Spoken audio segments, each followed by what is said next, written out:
कोल्हापूरचे पालकमंत्री प्रकाश आंबेडकर आणि खासदार धनंजय महाडिक यांच्यामध्ये कॅरम सामना रंगला। कोल्हापूरमध्ये शारंगधर देशमुख यांच्या कार्यक्रमामध्ये दोनही नेते एकत्र आल्याचं बघायला मिळालं। सतीश पाटील यांचे समर्थक शारंगधर देशमुख आता शिवसेनेच्या वाटेवर आहेत। त्यातच पालकमंत्री प्रकाश आंबेडकर आणि खासदार धनंजय महाडिक यांच्यात रंगलेल्या कॅरम सामन्याची सध्या चर्चा राजकीय वर्तुळात रंगू लागली आहे। सतीश पाटील यांचे समर्थक शारंगधर देशमुख यांचा कार्यक्रम होता आणि त्याच कार्यक्रमामध्ये दोनही नेते एकत्र आलेले आहेत। त्यांचा हा कॅरम सामना रंगल्याचं बघायला मिळत आहे आणि या संदर्भात अधिकची माहिती जाणून घेऊयात। आमचे प्रतिनिधी शेखर पाटील सध्या आपल्या सोबत आहेत। शेखर,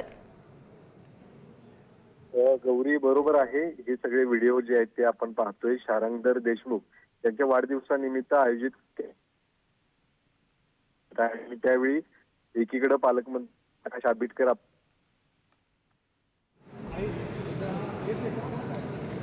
तर काही तांत्रिक कारणास्तव शेखर यांचा आवाज आपल्यापर्यंत पोहोचत नाहीये। मात्र याच आता कॅरम सामन्याची राजकीय वर्तुळात नेमकी काय चर्चा सुरू होते, काय प्रतिक्रिया येत आहेत हे बघणं सुद्धा तितकंच महत्त्वाचं असेल।